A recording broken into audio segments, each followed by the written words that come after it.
Raymond Theberge is the outgoing Commissioner of Official Languages here in Canada and issued his annual report just the other day.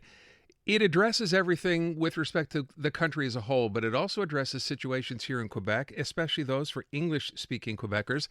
Raymond Theberge is on the line. Monsieur Theberge, thanks for your time this afternoon.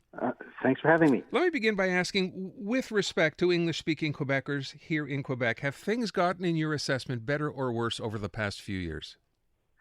Well, I think that the situation in Quebec has changed quite dramatically in the last few years in terms of provincial language legislation.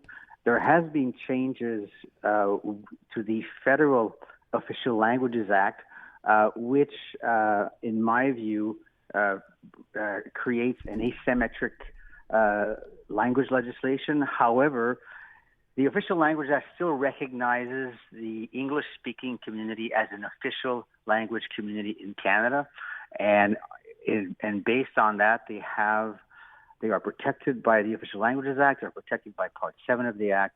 So I would say that there is the federal perspective and the provincial perspective, and however, when I read and speak to English-speaking Quebecers, I can feel a sense of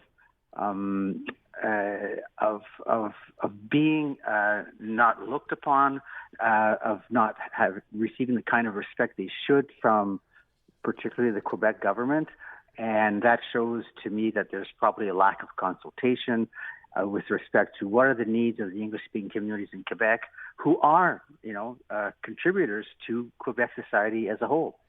So that being the case, we often talk about this government's policies with respect to language as being a zero-sum game, right? Given the idea that we'll, as they always say, protect and promote French, yet always at the expense of English. Do you think that's fair?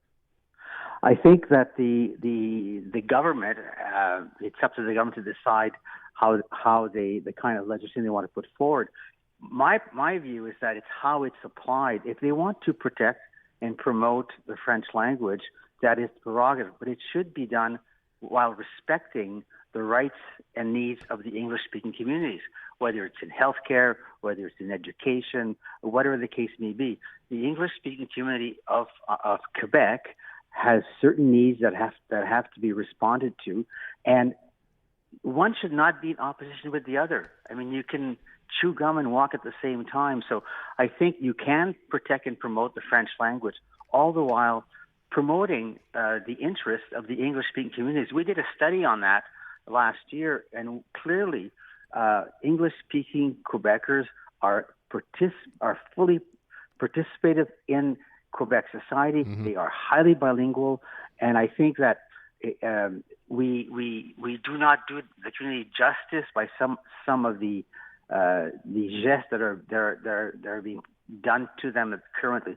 So there has to be better consultation between the community and government, so that they're aligned in terms of basically, at the end of the day, making Quebec society a better place. It's all well and good to hear you say that, and I'm sure people listening think this is great. At least someone is noticing this and pointing it out, yet it seems to fall on deaf ears as far as the provincial government is concerned. I know you don't have any sort of legislative powers here. Do you think that message is getting through?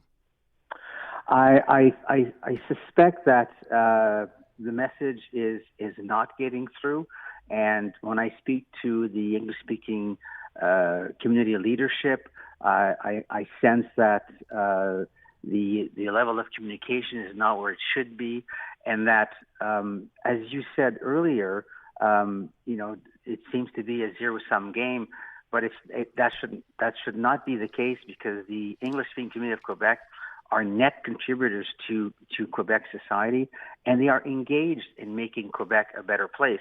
We have the data to show it, and I think that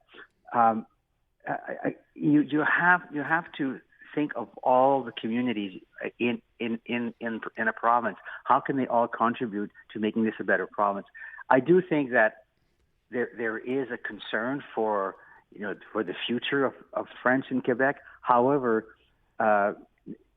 it's how you go about it is in my view, is that issue here. In other words, in the work that we've done, English-speaking Quebecers are supporters of the French language. Yeah, and I think that's something sometimes people forget, or perhaps, French Canadians here don't agree with that or don't realize that. But it's fairly clear every time we bring this up. We feel we have to say that first because otherwise, if we don't, as English speaking Quebecers, it'll just be assumed that we don't care or we're not interested in protecting the French language. It's the farthest thing, of course, from the truth. To your point, and I said, do you think they're listening? I'm not sure there's an answer to that other than we keep seeing language laws. There's a new section, of course, now in Bill 96 that's gone into effect with respect to signage. It doesn't seem, that message doesn't seem to be getting through to this particular government, does it? Well, it goes back to implementation, and in my view, there seems to be a lack of consultation, and this is a provincial endeavor. However, I'll repeat myself here. It is extremely important that the government understand that the English-speaking community want to actively contribute to the development of Quebec.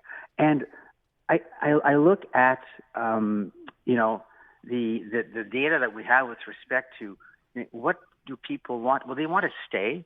They want their children to stay, and that's why they become bilingual, and they want to contribute. But that's the message I as you say, is not getting through. And I think it's up to the leadership of the English-speaking community to keep trying to get that message across. And I know I've tried, and yet it's quite difficult to get the attention of those key decision makers. Well, let's hope things get better. I will point out, by the way, and I know we've talked specifically about Quebec and the English-speaking population here, but your annual report looks at federal language complaints, and I understand those are way up as well, right? Oh, absolutely. We had approximately 30% increase in complaints this year, a lot to do with the traveling public, whether it's airports or airlines or those kinds of things. And the vast majority of our complaints deal with the French language, which is obviously a minority language across the country. But clearly, language is very much at the heart of our Canadian identity, and the reason we get a lot of complaints is because people take this to heart. By the way, leading the league from what I understand in the reporting complaints, Michael Russo over at Air Canada, huh? Oh, yes. Yeah. He holds the record. There you go. Mr. Theberge, always appreciate your time. Thank you so much. Thank you for having me. Pleasure. 3:30, we have news coming up that way. If you want to hear that again, we're going to post that up on our website as well at cjd800.com. Raymond Theberge, the official federal language commissioner.